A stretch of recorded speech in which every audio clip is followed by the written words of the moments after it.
Hello friends, ரீசெண்டாக பார்த்தீங்கன்னா நம்மகிட்ட ஒரு கஸ்டமர் வந்து ரெட் கேப் கோல்டு ஒரு பேர் வாங்கியிருந்தாங்க. அவங்க கொண்டு போய் ஒரு 1 வீக்லேயே பார்த்தீங்கன்னா அவங்க வந்து வாட்டர் சேஞ்ச் பண்ணியிருக்காங்க. சேஞ்ச் பண்ணதுக்கப்புறம் தான் பார்த்துருக்காங்க மீன் மேலே ஏதோ ஒட்டிட்டு இருக்கு. நேராக கஸ்டமர் வந்து ஃபிஷ்ஷை பேக் பண்ணி நம்ம ஷாப்புக்கு நம்மளும் தொட்டியில் விட்டதுக்கப்புறம் தான் பார்த்தோம். அதுக்கு பேர் டிசீஸ் கிடையாது, அது ஒரு நுண்ணுயிரி மாதிரி, அது ஃபங்கஸ் மாதிரி இருக்கும். அது ஃபிஷ்ஷில் இப்போ நம்ம வீடியோவில் பார்த்தீங்கன்னா அந்த ஃபிஷ்ஷில் வந்து டீட்டெயிலிங்காக அது தெரியும். நீங்களே அந்த ஃபிஷ்ஷோட கழுத்துக்கிட்ட பார்த்தீங்கன்னா சின்னதாக ஒரு வார்ம்ஸ் மாதிரி ஒன்று இருக்கும். அதுதான் பார்த்தீங்கன்னா பெரிய பிரச்சனையை கொண்டு வந்துடும். நாளாக நாளாக அது வந்து ஃபிஷ்ஷோட பிளட் எல்லாமே சக் பண்ணி அது பெருசாகிட்டே இருக்கும். ஃபிஷ்ஷு பார்த்தீங்கன்னா ஃபுட்டு எடுக்காது, சரியா அதனால நீந்தவும் முடியாது, அப்படியே இருந்திருந்து இறந்துடும்.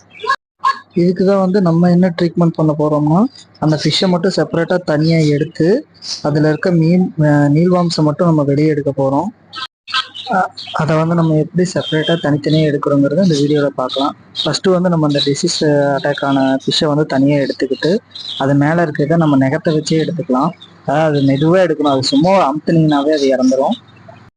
அவ்வளோதான் ஃப்ரெண்ட்ஸ், அதை நம்ம ஜஸ்ட்டு புல் பண்ணாவே அதுவே வெளியே வந்துடும். அதை வெளியே எடுத்ததுக்கப்புறம் நம்ம என்ன பண்ணணும்னா அதை ஒரு மெடிசனில் போடணும். நம்மக்கிட்ட நம்ம நார்மல் ஷாப் எல்லாத்துலேயுமே கிடைக்கும் ப்ளூ மெடிசனு, அதுவே போதும். அதில் போட்டு நம்ம ஒரு 10 மினிட்ஸ் மட்டும் அதில் விட்டோம்னா ஃபிஷ்ஷு நல்லா அதை வந்து ப்ரீத் பண்ணி நல்லா வந்து அதோட இதெல்லாம் எடுத்துக்கும்.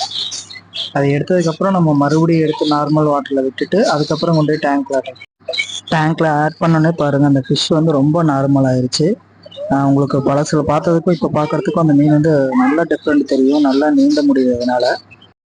அதே மாதிரி இந்த மாதிரி சின்ன சின்ன விஷயத்தையெல்லாம் நம்மளே வந்து ஃபிஷ்ஷஸ்க்கு ஸ்ட்ரெஸ் கொடுக்காம நம்மளே வந்து கேர் பண்ணிக்கலாம். இந்த மாதிரி சின்ன சின்ன டிப்ஸ் எல்லாம் தெரிஞ்சுக்கணுன்னா நம்ம சேனலை சப்ஸ்கிரைப் பண்ணுங்கள். அதே மாதிரி நம்ம இன்ஸ்டா இருக்குது, அதுலேயும் நம்மளை ஃபாலோ பண்ணிக்கோங்க. Thanks friends.